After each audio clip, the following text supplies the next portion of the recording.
మీరు 10 సంవత్సరాలు మంత్రులుగా ఉన్నారు, అధికారంలో ఉన్నారు. మహిళలకు గౌరవం ఇవ్వాల్సిన అవసరం మీకున్నది. మహిళలకు ఉచిత బస్సు పెడితే 100 కేటీఆర్ డిస్కో డ్యాన్స్ చేసుకోవడానికి మహిళలకు ఉచిత బస్సులు పెట్టిండ్రా అని అంటాడు. ఒక ఆమె నాకు 3 బిడ్డలు, అయ్యా నాకు సహాయం చేయండి అంటే నువ్వెవరి కోసం కన్నావు బిడ్డలను, సమాజం కోసం కన్నావా, నా కోసం కన్నావా అనేటువంటి మాట కేటీఆర్ మాట్లాడతాడు. అంటే వాళ్ళకు మహిళలు అంటే చాలా చులకన. నేను వాళ్ళ పార్టీలో మంత్రిగా మన ఎమ్మెల్యేగా ఉన్నప్పుడు ఒక్క మహిళా మంత్రిని కూడా ఇవ్వలేదు. అంటే ఇవ్వాల్సి వస్తే నాకు ఇవ్వాల్సి వస్తుంది, మరి ఆమె కొంచెం ఎక్కువ మాట్లాడుతుంది కాబట్టి ఆమెకి ఇవ్వద్దు అన్నటువంటి ఆలోచనతోటి నాకు మంత్రి పదవి కూడా ఆ రోజు ఇవ్వలేదు. ఇవ్వకపోయినా కూడా నేను ఏ రోజు కూడా మాట్లాడలేదు. ఆ రోజు నాకు ఎటువంటి అగౌరవం జరగలేదు కాబట్టి నేను ఆ పార్టీలో ఉన్నా. ఎప్పుడైతే అక్కడ అగౌరవం జరిగింది, పార్టీ టికెట్ ఇవ్వలేదు, ఆ రోజు ఇండైరెక్ట్గా మమ్మల్ని అగౌరవపరిచారు కాబట్టే వచ్చాను. కానీ రెండోసారి అధికారంలోకి వచ్చినాక టీఆర్ఎస్లో చాలా మార్పు వచ్చింది. ఆ మార్పుతోటి డబ్బులు కోట్ల రూపాయలు సంపాదించుకొని అహంకారము బలుపు వచ్చి ఆ బలుపుతోటి ఏం చేస్తున్నారో కన్ను మిన్ను కానకుండా ప్రజల సొమ్మంతా కోట్ల రూపాయలు దండుకొని ఈరోజు ఒకటేసారి అధికారం పోగానే పిచ్చి పట్టి ఈరోజు బజార్లో మనుషుల కన్నా అధ్వానం, పశువుల కన్నా అధ్వానం. పశువుల కన్నా కొంత నీతి నియమం ఉంటుంది, కానీ ఈరోజు ఆ నీతి నియమాలు మరిచి పశువుల కంటే అధ్వానంగా ఈరోజు పోస్టులు పెట్టిస్తూ మరి మాలాంటి వాళ్ళని అవమానపరుస్తున్న కేటీఆర్ కబడ్దార్ అని చెప్తా ఉన్నాను. ఇక ముందు మీ సోషల్ మీడియాలో ఇట్లాంటి పోస్టులు పెడితే క్షమించేది లేదు అని కూడా చెప్తా ఉన్నాను. మా కార్యకర్తలను కొట్టినందుకు మూల్యం కూడా చెల్లించుకోవాల్సిన అవసరం ఏర్పడుతుందని కూడా చెప్తా ఉన్నాను. నాలాంటి ఆడబిడ్డ శాపం తప్పకుండా తగులుతుంది. నా జీవితంలో ఈ రోజు వరకు నాకు ఒక చిన్న మచ్చ కూడా నా రాజకీయ జీవితంలో లేదు. నేనంటే ప్రతి పార్టీలోని నాయకులు కూడా నన్ను గౌరవిస్తారు. అక్క అని నోటి నిండా పిలిచి నాతో మాట్లాడతారు. ఈరోజు ఆంధ్ర రాష్ట్రానికి వెళ్తే నన్ను అందరూ అక్క అని పిలుస్తారు, నా భర్తను అందరూ కూడా బావ అని పిలుస్తారు.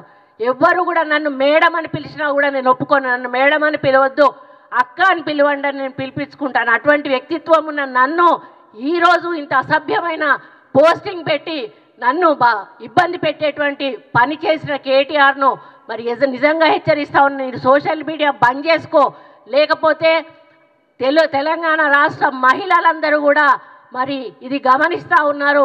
తప్పకుండా ఏదో ఒక రోజు తిరగబడతారు. ఈరోజు చేనేత కార్మికుల ఓట్లతో నువ్వు సిరిసిల్ల నుంచి నీకు గెలిచినవు. హరీష్ రావు కూడా చేనేత కార్మికుల ఓట్లతోటి గెలిచినరు. మీరు చేనేత కార్మికులకు చేసింది ఏమీ లేదు, వాళ్ళకి అన్యాయం చేశారు తప్పే. కాబట్టి మీరు గుర్తుంచుకోండి, ఎవరైతే మహిళల మీద అసభ్య పోస్టులు పెడుతున్నారో వాళ్ళను రెచ్చగొట్టడం అనేది సరైన పద్ధతి కాదు. దీన్ని మీరు మానుకోవాల్సిన అవసరం ఉంది. మీరు ప్రభుత్వం ఏదైనా తప్పులు చేస్తే వాటి మీద మీరు మాట్లాడండి, మాకేం అభ్యంతరం లేదు. అవి తీసుకుంటాం, తప్పులుంటే సరిదిద్దుకుంటాం.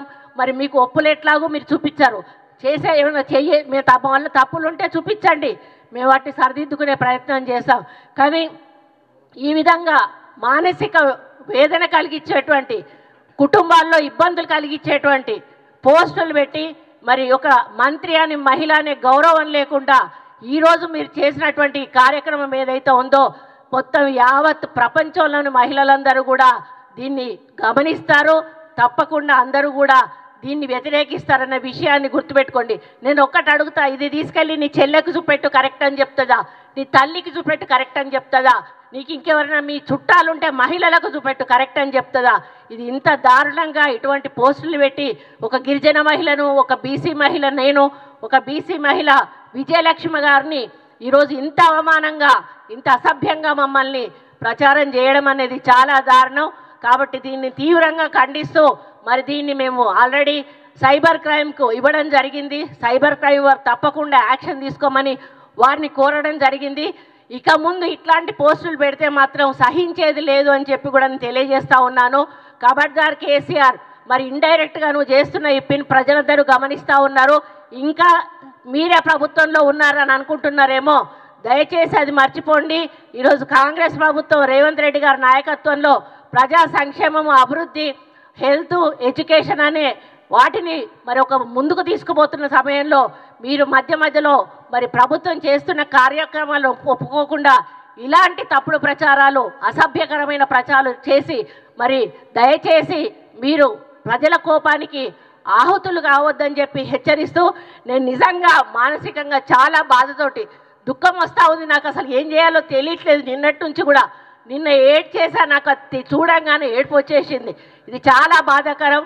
దీన్ని దయచేసి మీడియా మిత్రులందరూ కూడా, మనకు ఫ్యామిలీలు ఉంటాయి, మనకు మహిళలు ఉంటారు. బయటికి పోతే మన అర్ధరాత్రి ఆడవాళ్ళు బయటికి పోయినప్పుడే మనకు నిజమైన స్వాతంత్రం వచ్చిందని ఆనాడు మహాత్మా గాంధీ చెప్పాడు. కానీ ఈరోజు నాలాంటి మహిళ ఇంట్లో కూడా ఉండలేనటువంటి పరిస్థితి ఈ టీఆర్ఎస్ నాయకులు, బీఆర్ఎస్ నాయకులు మరి సోషల్ మీడియా ద్వారా తీసుకొస్తూ ఉన్నారు. కాబట్టి దీనికి ఎక్కడొక దగ్గర అంతం పలకాల్సిన అవసరం ఉన్నది. నేను ఇదే అంతం కావాలని కోరుకుంటా ఉన్నాను.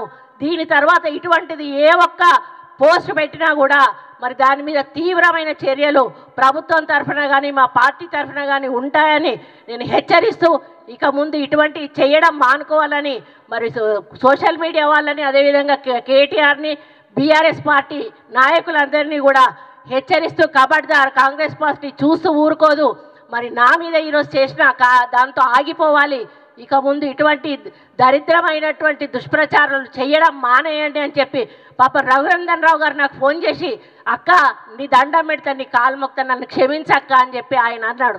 ఆయన ఎంత బాధపడుతున్నాడంటే ఒక సిస్టర్ లాగా, ఇప్పుడు మనం ఏదైతే అన్నకు రాఖీ కడతామో అదే పద్ధతిలో ఆయన ఒక నూలు దండను వేస్తే దాన్ని ఈ పద్ధతిలో వాళ్ళు ప్రచారం చేయడం ఏదైతే ఉందో, వాళ్ళు ఏదంటే మన అటవీ జాత వాళ్ళు ఉంటారు కదా, వాళ్ళలాగా అనిపిస్తూ ఉన్నది. మానవులు ఒక రోజు బట్టలు లేకుండా ఆకులు కట్టుకునేవాళ్ళు. ఈరోజు మనం బట్టలు కట్టుకుంటున్నామంటే ఎవరివయ్యా?